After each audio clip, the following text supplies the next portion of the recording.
அதிகாலையில் எடப்பாடி பழனிசாமி அவர்களுக்கு பெரிய ஆப்பாக வைத்த எம்எல்ஏக்கள் கிட்டத்தட்ட 5 நாட்கள் ஆலோசனை கூட்டத்தின் முடிவில் எடப்பாடி பழனிசாமி தன்னுடைய பதவியை பறிபோகிவிடும் என்ற ஒரே காரணத்திற்காக கட்சியிலிருந்து நீக்கப்பட்டவர்களை மீண்டும் இணைக்க முடியாது என்று ஒரே வார்த்தையால் கூறிக்கொண்டு வருகிறார்.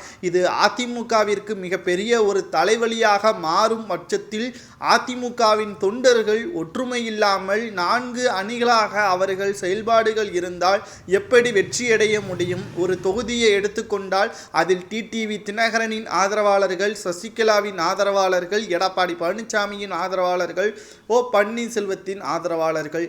இங்கு ஓபிஎஸ் அவர்கள் ஒரு ஆதரவை ஆதரித்தால், அதே சமயம் எடப்பாடி அதிமுக சார்பாக ஒரு வேட்பாளரை நிறுத்தினால், சசிகலா அவர்கள் வேறொருவருக்கு ஆதரவை தெரிவித்தால் எப்படி அதிமுகவின் ஓட்டு ஒரே ஆளுக்கு செல்லும்? இதனால் அதிமுக டெபாசிட்டை இழத்து எதிர்க்கட்சி அந்தஸ்தை கூட இழக்க நேரிடும் என்ற தகவல்களை தான் தெள்ளத் தெளிவாக செங்கோட்டையன் அவர்கள் எடப்பாடி பழனிசாமி அவர்களிடம் தெரிவித்திருக்கிறார்.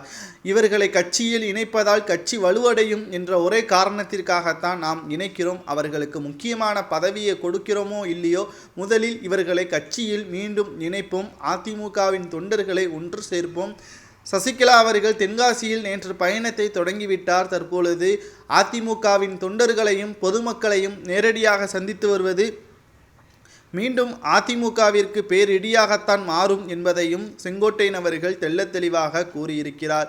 இனி தாமதப்படுத்தினால் எடப்பாடி பழனிசாமியின் பதவியை பறித்து மாவட்ட செயலாளர்கள், முன்னாள் அமைச்சர்கள், மூத்த நிர்வாகிகள் இவர்களது ஆலோசனையின்படி அதிமுகவில் மீண்டும் அவர்களை இணைப்போம், அதற்கு பிறகு உங்களது பதவி தானாகவே பறிக்கப்படும் என்பதையும் செங்கோட்டையன் அவர்கள் கடும் கோபத்தில் நேற்று மாலை தெரிவித்துவிட்டார். இன்று காலையில் எடப்பாடி பழனிசாமி அவர்கள் எடுக்கக்கூடிய முடிவுதான் அதிமுக அடுத்து 2026இல் ஒற்றுமையுடன் தேர்தலை சந்திக்கிறதா அல்லது எடப்பாடி பழனிசாமி அவர்கள் இல்லாத அதிமுக தேர்தலை சந்திக்கிறதா என்பதை இன்று காலை தெரிய வரும். இதற்கு முன்பாக செங்கோட்டையன் அவர்கள் நேற்றே பல முறை கூறிவிட்டார், அதிமுகவிற்கு நீங்கள் தேவையில்லை, அதிமுகவின் தலைமைக்கு யார் வேண்டுமானாலும் பொறுப்பேற்கலாம், சிறப்பாக வழிநடத்தக்கூடிய ஒரு நபர் தான் அதிமுகவிற்கு தேவை என்பதையும் சொல்லிவிட்டார். இதனால் அவரது கதை முடியப் போவதாகவும் தெரிய வருகிறது.